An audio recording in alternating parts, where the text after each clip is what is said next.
নমস্কার বন্ধুরা। তো আজকে আমি তোমাদের সাথে খুব সিম্পল একটা রেসিপি শেয়ার করব। তো তোমরা আমার পাশে থাকো। তো এখানে দেখতে পাচ্ছ যে এখানে কাঁকরোল রয়েছে, সবাই চেনো কাঁকরোল কীরকম বানানো হয় কীরকম না। তো আমি তোমাদের সাথে আজকে একটা সিম্পল রেসিপি শেয়ার করব। তো দেখো আমি কাঁকরোলটাকে কেটে নিয়েছি, আর এখন ওটাকে আমি সিদ্ধ করে নেব। তো কাঁকরোলটাকে আমি সিদ্ধ করে নিয়েছি। এখন তোমরা সিদ্ধ করার পর আমি ওটার ভিতরে সব কিছু খুলে নিয়েছি। দেখো বিচিগুলো, তো ওই বিচিগুলোকে আমি গ্রাইন্ডার মেশিনে দিয়ে দিয়েছি, সাথে 2 কোটো রসুন দিয়েছি। এখন দিয়ে দেবো শস্য দিয়ে এটাকে আমি ভালোটাকে পেস্ট করে নেব।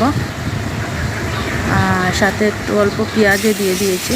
তো দেখতে পাচ্ছ পেস্ট করার পর ওটাকে আমি ভালোটা করে কড়াইয়ের মধ্যে কষিয়ে নিয়েছি। তো কষিয়ে নেওয়ার পর এখন আমি ওই কাঁকরোলগুলোর মধ্যে ভরে নেব মশলাগুলোকে। তো দেখো মশলাগুলোকে ভরে নেবো, কি সুন্দর লাগছে। এখন আমি ওই কাঁকরোলগুলোতে দেখো এখানে বেসন গুলে রেখে দিয়েছি। তো ওইটাকে আমি এখন বেসনের মধ্যে ডুবিয়ে তেলে দিয়ে দেবো। তো এইদিকে আমি কড়াই বসিয়ে দিয়েছি। তো দেখতে পাচ্ছ তেলও দিয়ে দিয়েছি। এখন তেলটা কিছুক্ষণ পর গরম হয়ে আসলে, তো দেখতে পাচ্ছ তেল গরম হয়ে গেছে। আর এখানে আমি একটার পর একটা কাঁকরোল দিয়ে দিয়েছি বেসনের মধ্যে ডুবিয়ে। কি সুন্দর লাগছে দেখো তোমরা, লাল লাল করে ভেজে নিলাম। আর বন্ধুরা জানো এই রেসিপিটা না খেতে খুব অনেক স্বাদ, কি বলবো না।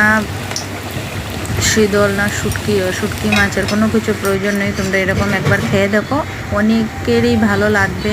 তো আমি সিম্পল একটা রেসিপি শেয়ার করেছি, অনেকগুলো শেয়ার করতে পারিনি কারণ সময়ের এতটুকু অভাব ছিল তাই। তো দেখতেই পাচ্ছ আমার বাজার শেষ হয়ে এসেছে, কমপ্লিট।